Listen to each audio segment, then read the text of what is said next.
good morning, everybody. It is still Natalie. It's still Hot Shot Adventures, and I'm still rolling.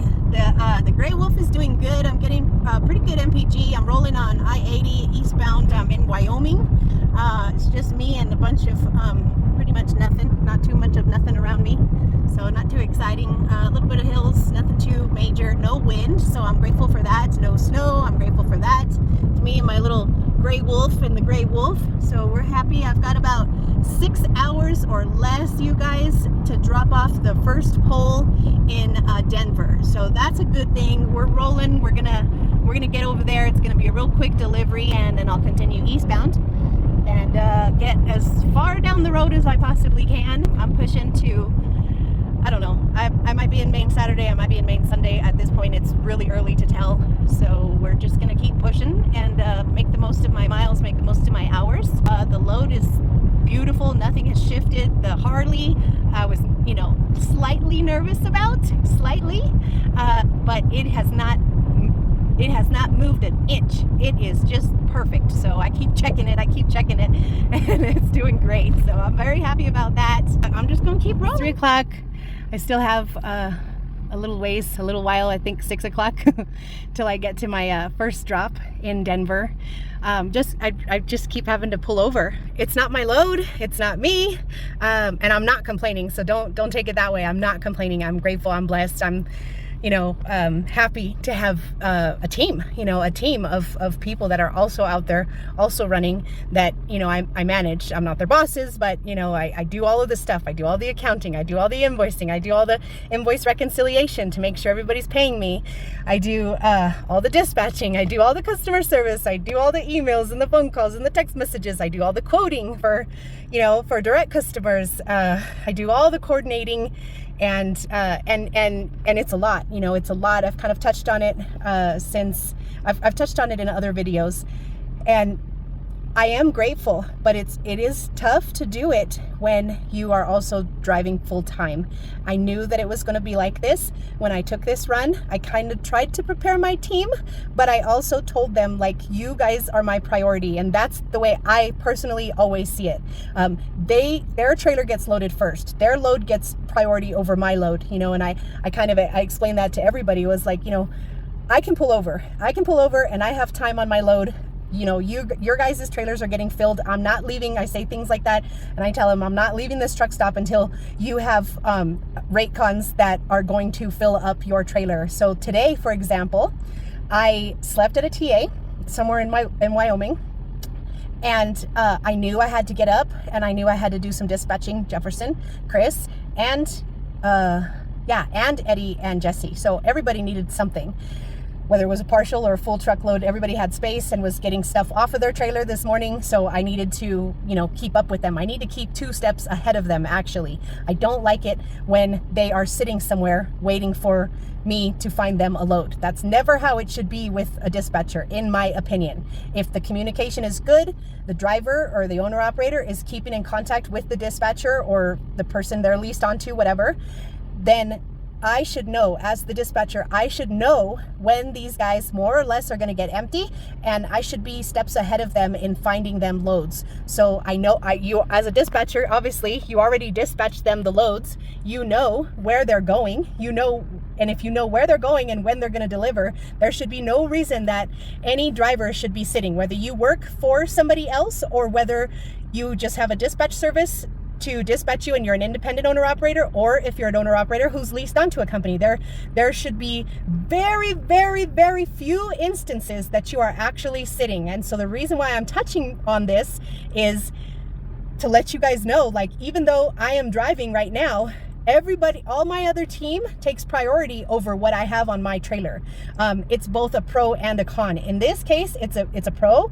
It's fine. I have time. I can pull over at any time to take care of whatever I need to do, because this is a direct customer load, and he knows I'm going to get there, and I get there when I get there. I get there as quickly as I possibly can.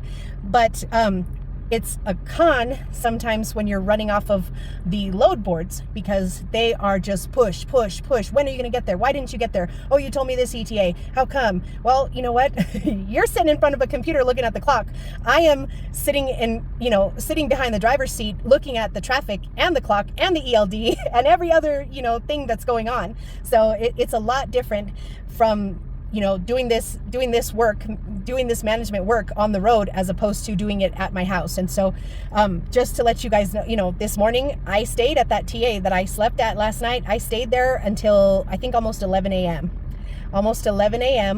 Until everybody else's trailer was full. Everybody had a direction to go. They had the right paperwork. They knew what to do. All of that stuff was done. Then I was like, okay, I gotta go. Now I gotta go. And so what that has done is, it's not put me behind, because like I said, this is all direct customer freight. I got time. They'll get it when they get it. This pole in Denver is going to a Target. So even if their receiving hours are done, their receivers are done for the day, I can still pull this off of my trailer. This pole actually drops to Target, not to resell. This is a pole for the Target facility, for the Target store. So it's a little bit different. I can roll it off and I will kind of bamboozle somebody into giving me a signature. So this one I'm not worried about. But you guys, if you have a dispatch company, if you're leased on, if you're, a driver, whatever the case, just know that it's not normal. It's not okay for you to be sitting somewhere. Whether you pay whether it's your MC, whether you pay the diesel, whatever, it's not okay. And it should be a rarity. I'm not going to say it doesn't happen. It does happen. Eddie has waited, I think the worst situation, Eddie waited a whole day. I couldn't find him nothing. He was empty in the morning, and it was just a locale. It was a location situation that there just wasn't crap, and we made the decision. It's like, okay, do you want to deadhead to potentially a better area, or do you want to stay there and we'll try again in the morning? And, a lot of this, you have to make decisions. You have to make a lot of decisions. And I run it by everybody on my team. Like, what do you want to do?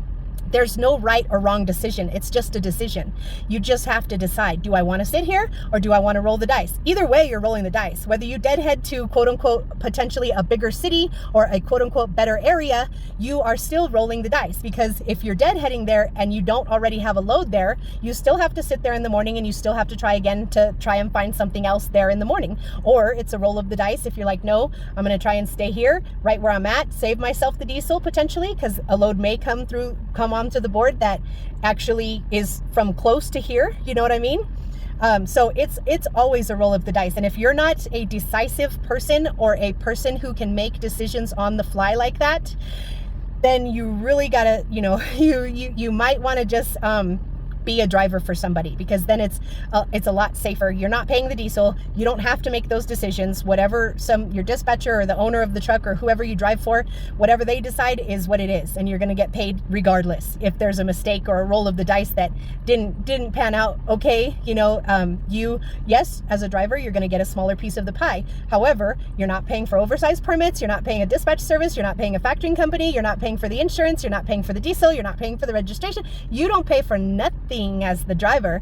All you do is drive, do it safely, and that's it. And that's what you get paid to do. So yes, the piece of the pie is smaller when you drive for somebody, but there's no risk involved. As an independent owner operator, there are a lot of risks involved. You don't know if that roll of the dice, that decision that you made, is gonna turn out to be a good decision that's going to put you on some good money, some good loads, some good opportunity, or if you just wasted a whole tank of diesel, and you're still in the same position that you were when, you left that other quote unquote dead area. So it's a lot different. So I'm going to get down the road, you guys. I just wanted to share that with you. It's okay. I'm happy. I'm happy to do what I do. I'm happy to be doing it on the road or in my pajamas at home. Either way is fine with me. I'm just grateful that I have direct customer freight on my trailer, so that it's not pressured. I am not pressured. I'm not being bombarded by text messages and phone calls and voicemails and emails from brokers asking me, well, what's your location now? Well, what's your ETA now? Because that is a reality. When you are working off of the load boards, a lot of brokers want to hold your hand and push you along and keep you going and and it's really not necessary. It's a shame, but it's a shame that they have to do that, and they don't know who they're working with until they build a relationship with that carrier, you know. So they kind of, some brokers are trained or told that that's their protocol that they need to follow, is they need to just basically harass us until the load is delivered and they have a POD and all of that stuff. So it's just one of those things, you guys. But I just wanted to share that with you real quick. I'll be in Colorado in just a second here, and then we'll get on to this delivery. Just barely before sunset, you guys. Receiving receives from 8 to noon. Can you believe that? So it's all good. I've got it all figured out here. So I've got 25,000 straps on this thing. I'm gonna unstrap it and bump it off and grab a signature, and I will be on my way. I should probably drive. I need to drive pretty much my full hours tonight, but I started so late. That I don't think I'm going to be able to. I'm no good. Me personally, I'm no good at night. Past about 10 o'clock. I'm just useless, you guys. So let me see here. All right, that's not yours. Let me grab that box real quick and we'll get this rolled off and be done. For those of you who have not seen a truck stop shower, I'll try and show you as much as I can. I am in Nebraska. Stopped at this Flying J, and it's time to take a shower so I can go to bed. So this is what it looks like, you guys. Pretty clean. And that's that. And you've got a fan, you've got a place to sit, you've got everything. If you get the app, you get a card. Every time you fuel at these truck stops, you earn points, and the points turn into free showers and discounts and stuff like that. So I'm gonna take a shower, I'm gonna go to bed. See you guys tomorrow.